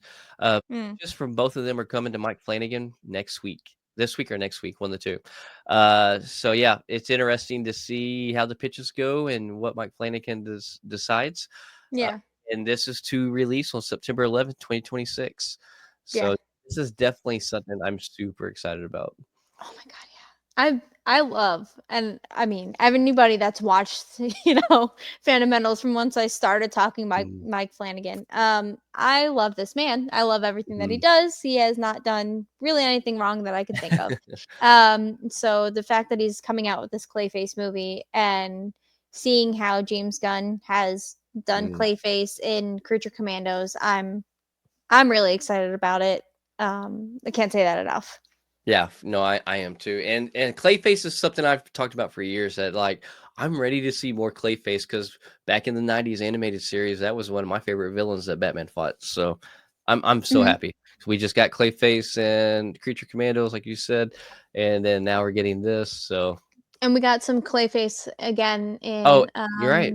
the Caped Crusader. Cape Crusader. Yeah, you're right. Yeah, So and that was even awesome too, because we were like, "Oh my god, what if they use this as the Clayface for yeah, there?" And because it was so grounded, so much more mhm, grounded and realistic. Yeah. yeah, he had, like, a silly putty face. Yeah, and, like, it definitely seemed like something that we could see in Matt Reeves' universe, so Yeah, and Matt Reeves had his hand in Cape Crusader, so it would make sense.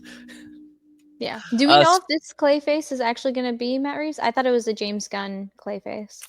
was oh, no, it is.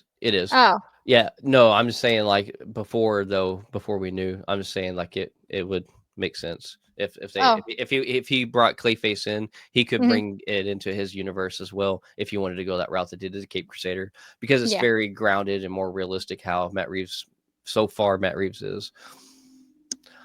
Speaking of Super Bowl stuff, though, Guy Gardner, Nathan Fillion, the only bowl he needs is his haircut. I died when I seen this.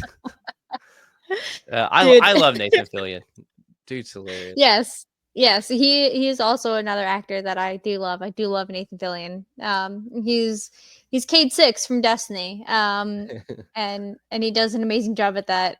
Yeah, But I I love him in mean, that show Castle. Do you ever watch Castle? no, but I did watch Firefly, Okay, okay. and he was the captain. Mhm, Um, yeah, so I've really loved everything that he's ever done. I don't think I've ever seen him play a bad role, so mhm. it still has my hopes up for Superman. Even Yeah. though I hate the haircut, I know it's comic Oh, accurate, I understand, right. but I And still hate we it. get a little stint of him in Guardians 3 too. Yes. So yeah. Yes. But yeah, that's about all we have for DC. Let's jump in some Star Wars.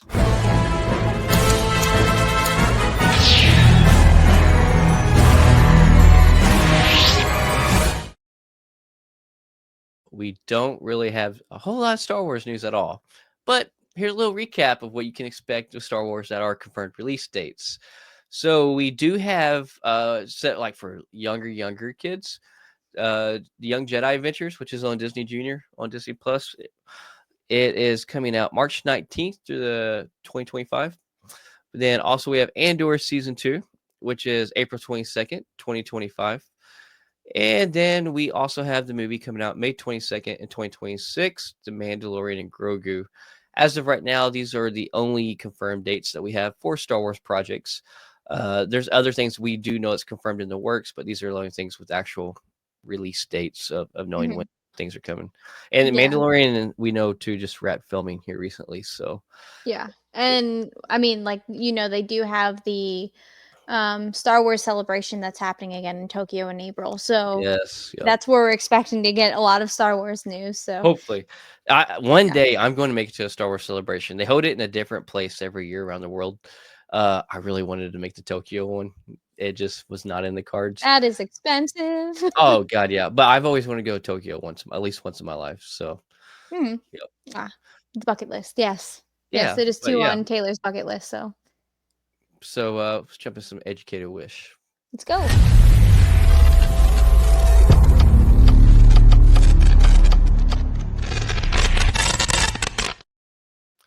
Severance. So Severance season 2, episode 5, The Trojan's Horse. Uh this every episode, I've just been like bam, bam, bam. It's just so freaking good. This is probably to me my least favorite episode, just because it was probably the Is it like a slowest filler? ish Mm, ish. It just did not have the momentum as all the mm, other episodes have had. yeah. We get to see that Irving's not coming back. They've let him go because he almost drowned Helly in the last episode.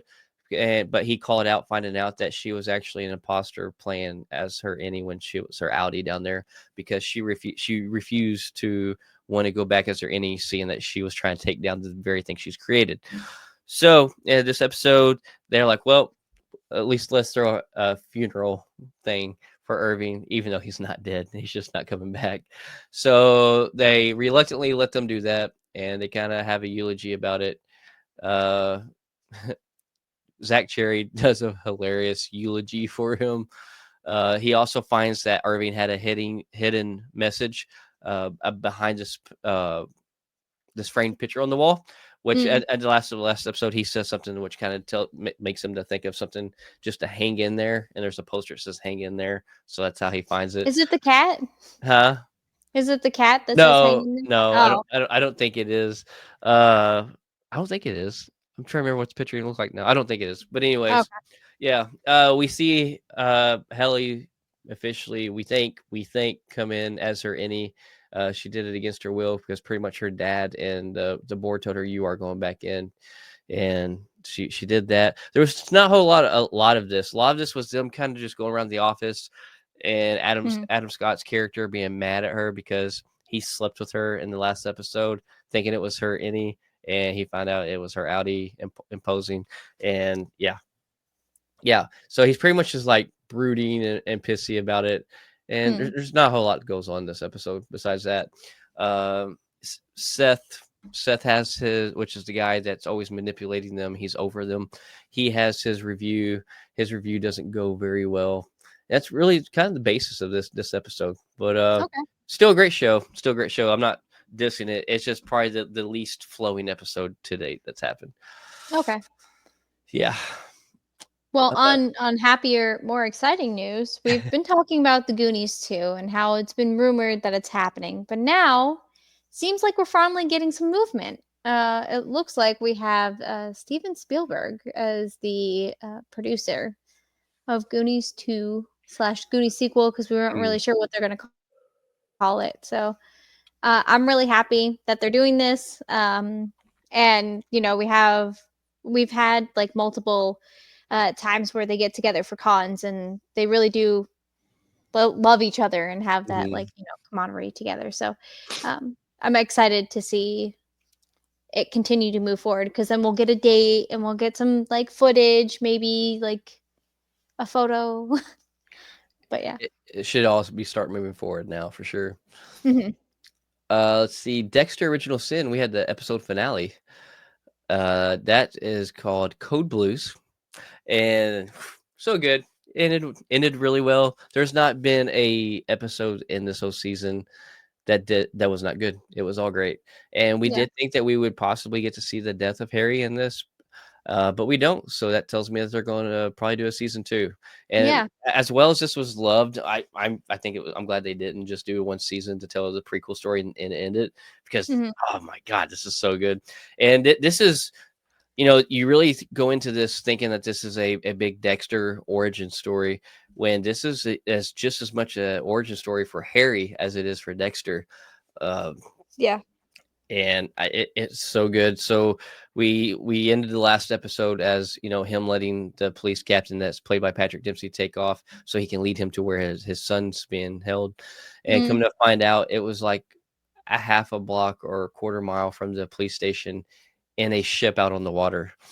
And he pretty much tells Dexter, he's like, hey, you get to decide which monster you are. And he starts filling up and chains where his son's chained up down in this vault with water. He's like, chase after me or save him. And without hesitation, Dexter jumps down in there, saves him. Good. Okay. Yeah, and he like brings him up to the top of the boat, shoots a whole bunch of flares off so the police can find him. The boy didn't see him save him. He did CPR, wrapped him up in a blanket, shut the flares off, took off after Patrick Dempsey. Mhm. Patrick Dempsey immediately took off. He's like, he's too predictable with hate. And he went off to after his ex-wife. Patrick Dempsey pretty much tells him the reason he did this is because he found out that his wife had cheated on him and left him. And then after she left him, come to find out the son wasn't even his. It was someone she had an affair with a long time ago. So this guy actually was not like a Yikes. repeat killer or anything. It was just what his wife did to him, sent him over the edge to make him do this, what he did. That's Uh, insane. yeah. So Dexter actually goes up to the ex-wife's house. He's like trying to he's inside the house.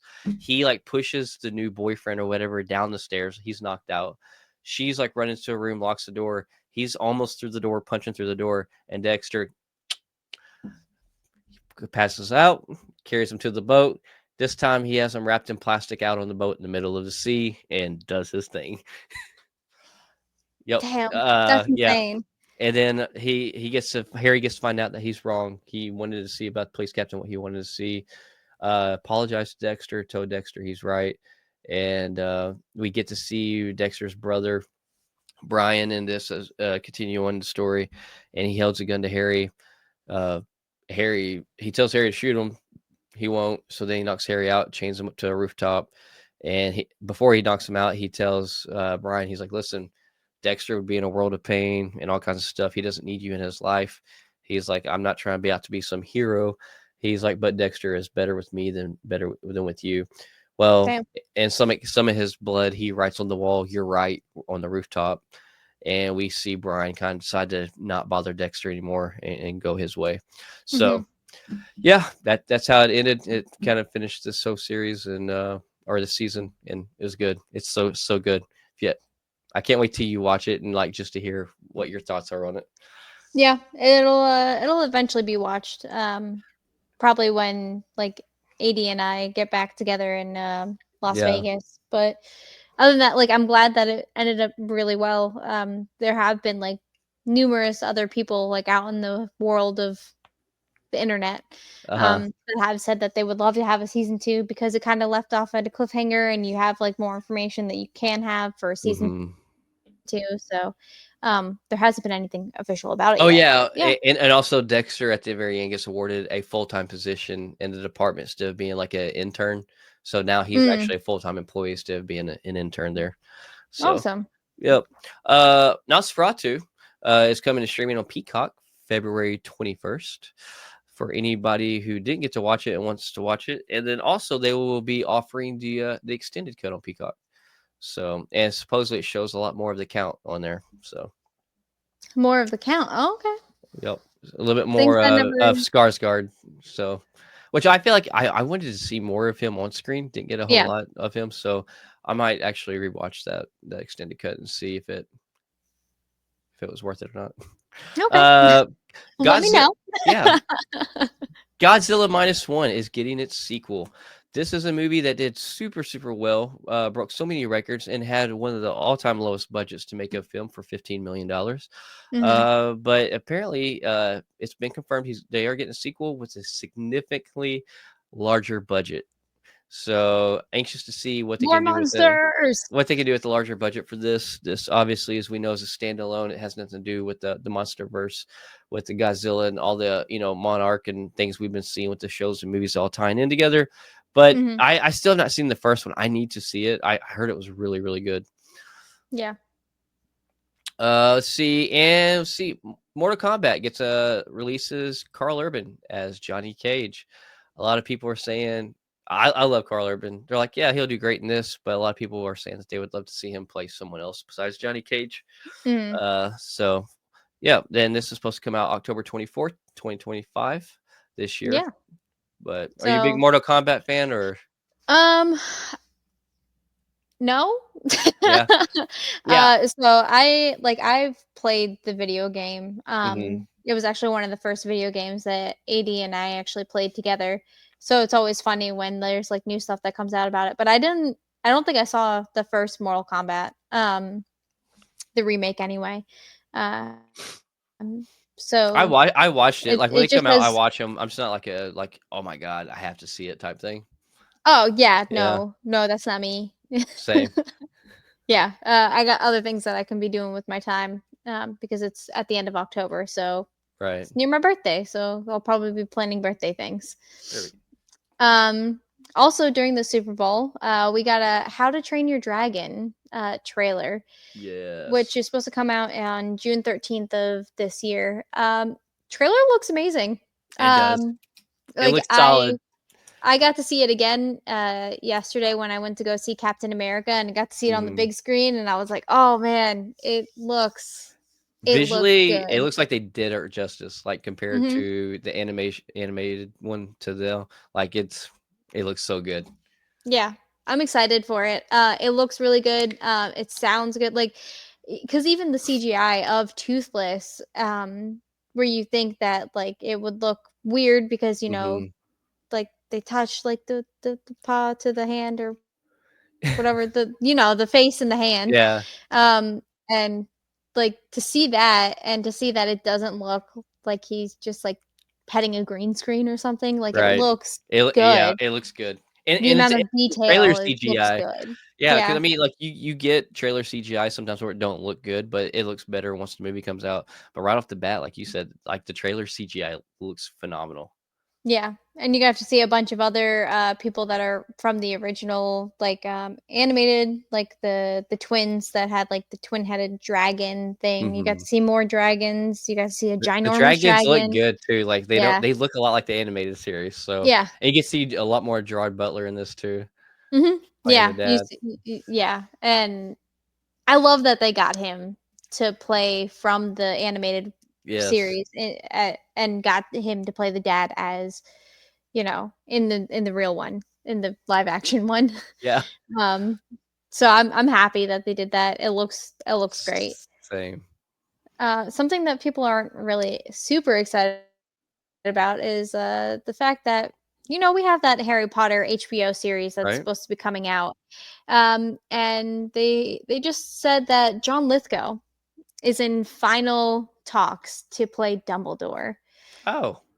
A lot of people aren't really happy about this. A lot of people haven't been happy that they're doing a Hmm. Harry Potter series. They think that Hmm. like Harry Potter just needs to go because of all of the J.K. Rowling stuff that has happened. Um, I like I John don't know. Lithgow, Yeah, but as but Dumbledore, he plays a but he's a very different. dad, Yeah. he's He can't he yeah, to me he can't just play anything. He has very particular characters he can play. yeah, I personally can't see him as Dumbledore. I really can't. yeah. I don't even know who I would see as Dumbledore though. Like, and that's the thing too, is Mm. like who could you have as Dumbledore in it for to be like, okay, yeah, yeah. Ian McKellen. See, I was thinking about that, but that's Yeah. Gandalf. Like, Yeah. like you want to keep, yeah, okay. You want to keep putting on the I beard, mean, and then, I think he could pull it off and visually do it. I don't oh know if they yeah, would want to because, like you said, Lord of the Rings, but like, he could do it and pull the visuals oh off. yeah. No, he definitely could, and definitely could pull it off because man's a brilliant actor. Um, but I don't know. That's crazy. Like out of nowhere, John Lithgow's popping up because he's going to be doing that spinoff from Dexter, and then possibly now this. Yep. Huh. Yep. So 2026, so we still have Yeah. a long ways to go. I don't even think that they've started producing it or anything yet. So it's a thing that's been said that it was going to happen, and then it's kind of been quiet, and now it really is, I guess, happening. I don't know. We'll keep covering it until it comes out, and then we'll like actually watch it, or I'm gonna at least watch it. I know you're not like really that big Yeah. Harry No, Potter fan, yeah, but I'm not, but I'll watch that. I'm just not just me. Just not big fans of, like the movie run, but like I love Fantastic Beasts. So I'm more of a yeah, Harry Potter fan than gotcha. Fantastic Oh, I mean, Beasts. like, So and to yeah. me, when I say Fantastic Beasts, like the first one was Mm, really good to me. The second one was all right, but the first one's one I love. yeah.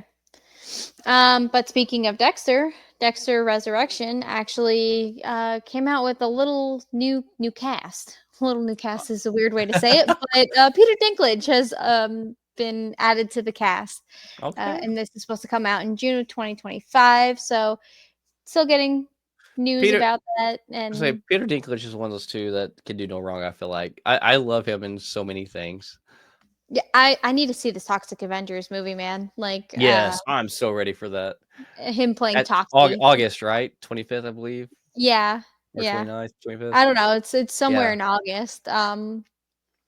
But this comes out before then, so yeah. I'm we'll curious see. to see what role he'd be playing in this.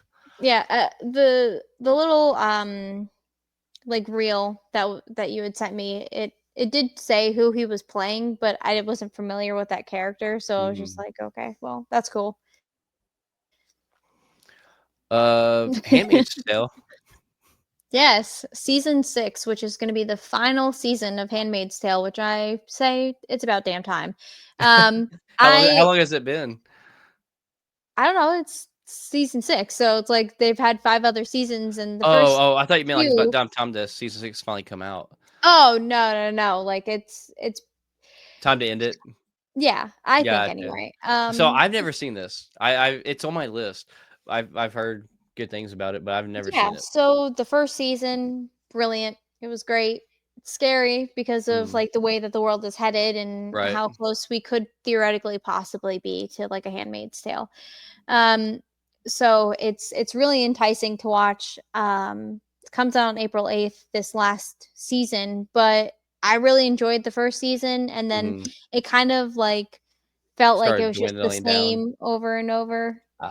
Like, Gotcha. oh, we got to get out. Oh, I got to go back in. Now I got to get back out. But now I'm going to go back in. And I'm like, Oh, oh my goodness. God, can you So the creative writing just wasn't quite there after the first season. S yeah, repeat. yeah. I mean, like they have new characters that they have sometimes in it, and you get to see like that dynamic. But at some point, Right.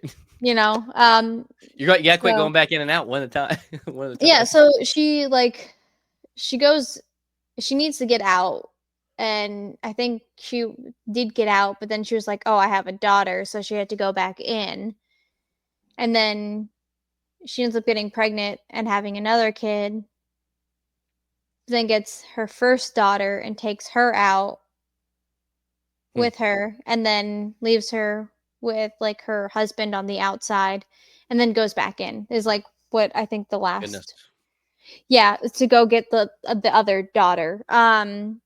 To which like I'm like, okay, but eh, you know Right, yeah. because the world is turning a blind eye, and they don't think that this is an actual thing that's happening, because it's like in a small town that's like surrounded by militaries, so no one can get in, no one can get out. Okay. um and the people that go in, like the women that go in, are people that have had kids before, because then they know that they're fertile. Mhm, So it's um I'm I'll be watching the last season, like, mhm. regardless. But I'm happy that it's ending, Yeah. just because at some point in time I feel like it just had to end, before it gets completely trash. So Sh hopefully it's not. Hopefully they landed on a good note then. Yeah. But speaking of Peacock as well, Wicked came up as a thumbnail and has a little coming soon that they added to it. So when you go on to like the Peacock streaming like service now, you can see Mhm. that Wicked is there, and it just has like the little coming soon. And even when you click on it, you can like add it to your list, but you can't watch it just yet, which means Okay. Wicked is going to be coming It's out soon. almost there. It's almost there. Almost there. Probably within the next couple of weeks, you'll see it actually drop, and we'll let you know when we get an actual date. So how excited you keep getting with more and more Odyssey news? I'm I'm loving all of this news, man. Like I love the Wicked news, the Odyssey, man. I am here for it. Um, I know that Christopher Nolan Mhm. just added Mia Goth to Odyssey. And if you guys don't know who that is, she played in Maxine and X and Pearl, that trilogy. So she's really great with like horror movies. So Mhm. I'm excited to see her play like this adventure movie. We don't know who she's going to play yet. Maybe she's going to be like one of the sirens or something that we're going to see in it. But only time will tell. I'm super excited. This cast has been nothing but like great Stack and actors and stack and actresses. stack and It's stack. stacked, yeah. I'm So it's wondering gonna be, what the budget is going to end up being spent on this movie, I don't know, it's a just Christopher because of the Nolan movie, names. man. Like it's Yeah. yeah, that too. Yeah. And I mean anything the Odyssey has to have like, Hmm. really great effects too. So uh, I don't know. I'm Yeah. excited though. July 17th, 2026 is when this is supposed to come out. So um Nice. here's to getting more news. And I'm hopefully ready to like see this just because of the excitement of like how much you love this story. Like I'm like okay, yeah. because like I don't think there's been a single thing you've like steered me towards to watch that I'm like this is shit. So like so now like my interest is in this. Yeah. You got to finish Righteous Gemstones, man. Like I know. So you, I watched more of it last night. hell I yeah. fell asleep to it. Okay. Uh, God, just nonstop laugh. Yeah. It's great, right? Yeah. But Uh, another Invincible came out, so you yeah. Invincible season 3, episode 4. You were my hero. So this starts off with some time traveler people are trying to steal a Declaration of Independence for a reason. They do it, but then we see where let's see, Invincible and Eve are falling in love Mhm. and they go to meet at a date in Paris. These time traveler guys pop back up. He's like, not you guys again. And they're like, no, listen, we need you to come into the future. We're from the future. And he's like, we need your help because the whole world is imprisoned by a ruler and pretty much is just everybody's being killed, people's being imprisoned, the world is crap. This guy's way too strong. Nobody can defeat him. Mhm. He's got robots and stuff to controlling everything.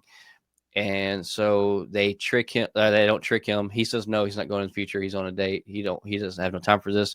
Well, they end up like they're riding like this like hover scooter thing that transports them.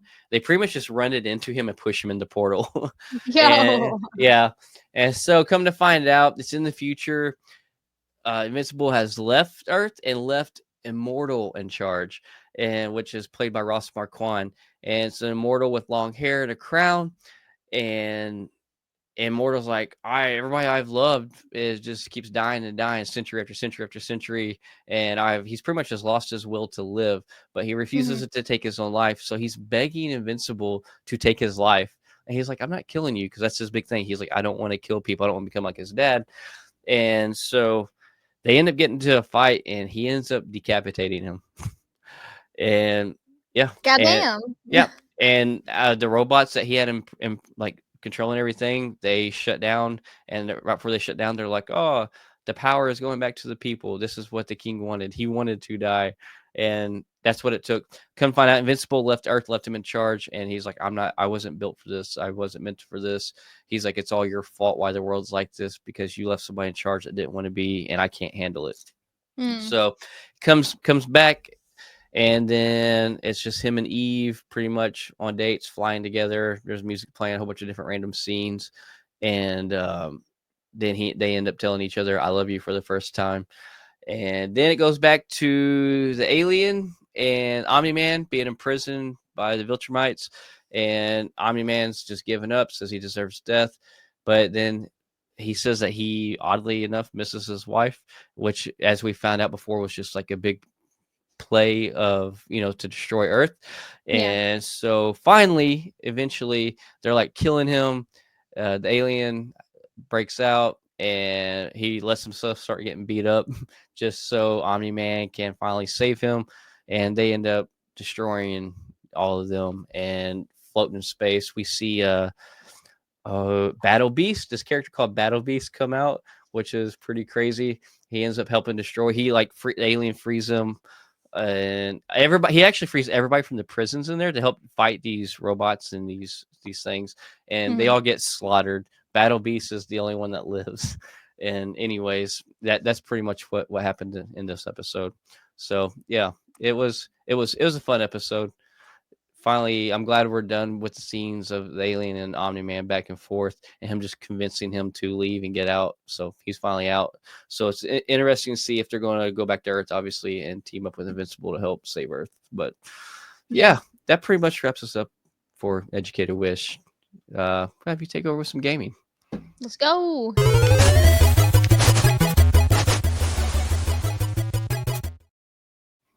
So there's really only one thing that I wanted to cover for gaming this week, and it's really the PlayStation State of Play. So this happened back on the 13th, sorry, correction, the 12th. And I just wanted to talk about a couple of things that they announced there. Okay. This is only a couple of them. There are uh, definitely more things that are out there that the State of Play showed off, Mm-hmm. gameplay, and more release dates, but these were the ones that caught my eye that I really wanted to just dive into. So the first one was the Five Nights at Freddy's. It's called The Secret of the Mimic. It got a release date of June 13th, 2025. So the Five Nights at Freddy's has had like pretty successful Yeah. franchise that had happened. And I think the last one came out a couple of years ago. It's been a couple of years now. So now Five Nights at Freddy's is finally coming back, and they have a new release date for their next game. So super excited to see that because I like to watch people play it because I would never play jump scare games like that. That's not me. But I enjoy like watching other people play it And because the reactions. yes, because Yeah. they like that's actually how I got into PewDiePie back before like he became more like mainstream, and he does like a lot of things now. Mm-hmm. Um, but when he first started out, he was playing Five Nights at Freddy's, and I super enjoyed watching him like just like playing, and then all of a sudden something would like jump out and scare the bejesus out of him and kill him, and he like throw his controller and be like shit. Um, it was hilarious. So another thing that got a release date is Metal Gear Solid Delta Snake Eater. So again, Metal Gear has been a solid franchise. um, so I'm happy that they're getting a new game, and this release date is August 28th, 2025. Borderlands 4. So you had the movie, you had three Borderlands. Now you're finally getting a Borderlands 4 of a release date of Did they have a movie? September. Did that? But September 23rd of this year is when they're going to have their next game come out. So Borderlands 4. Something that looks like really cool. So if you ever really liked Mario Kart, Mm-hmm. Sonic Racing CrossWorlds is a new game that's coming out, and Oh the wow. cars look amazing. The game mechanics are different. It looks a lot like Mario Kart, where you can drift and then use that as power boost. And then there's like rings that you like grab, and they do have those like question mark boxes, and then when you hit somebody, their rings do come out. So they What will had that be a coming out on? gameplay, but we don't know yet. I Mm. didn't see an actual date for that yet, but they released a gameplay trailer for it Uh-huh. at this state of play like convention Mhm. showing Just thing that that they had. picture makes me wanna play it. Oh my god, you need to see the trailer then, because the Really? trailer looks really cool. Because they all come out like, and then they like hop down onto like the track, and it looks Rainbow Roady. Uh-huh. Um, but it's obviously not because it's Sonic. Um, so I'm excited to see this, and this is I always look for like a new multiplayer game, Mm. and I love racing games, so this is right up my alley. But the last thing that I want to talk about for the state of play is Split Faction. So this is another multiplayer game that you can do couch co-op or online play with two players. It's really like It Takes Two, that it's supposed to have two people doing things at the same time. Hmm. So I like, and it's by the same producers of It Takes Two, so it does make sense that they made this game. It's more like fun looking in my Right. eyes anyway. So I like ahead I of the like the March. visuals.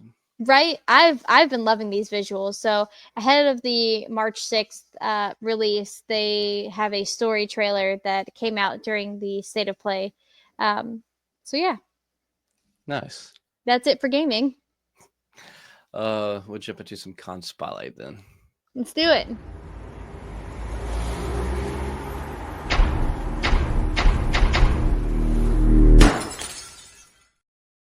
So I know everybody probably just left Louisiana from the Super Bowl, but why not go back? Louisiana Comic Con, March 8th and 9th, 2025, at the Cajun Dome in Lafayette, Louisiana. Oh man, they got pretty good celebrity lineup there. Let's see, top 5 that I would probably pick is John Ratzenberger. If you've seen a Pixar film, you have heard this man's voice. He makes snow cones that are yellow. Don't worry, they're lemon. Also, David Yost, the original Blue Power Ranger, Billy, I believe was his name in the show. And then Yeah. you have Vincent Martella, the voice of Phineas from Phineas and Ferb, and can't have Phineas without Ferb. So David Arrigo, who is also the voice of Ferb, will be there.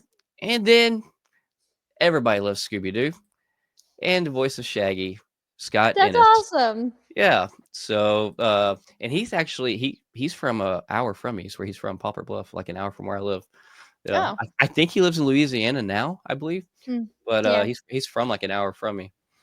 But Wow. yeah, that those I think all 5 of them would be fun to listen to in a panel. I would Oh yeah. definitely want all their autographs for sure. John Ratzenberger, man, he's an icon for Pixar. Mm. Yeah. But they don't have their schedule out yet. I think we're less than a month away, but schedule has not dropped. But I did Yeah. see they have a Street Fighter 6 tournament, and Oh, I'm big not big Street into Fighter gaming, but fan. Oh, okay. I have played Street Fighter back in the day, and I really loved it. So Yeah. I think that would be fun. That's probably out of the things that have been released so far. That's probably what I would choose to make sure I attend on top Yeah. of those celebrity panels. So Yeah. I also played Street Fighter when I was a kid. That and Tekken were the two games that I played. yep. Of like the fighting variety. Hmm. So Street Fighter, I don't know combos though, so I button mash. I will Yeah, be yeah. honest on what I do. Yeah, It's nothing scientific at all, but yeah. nice. So that wraps us up for this week. We'll see everybody later. Peace.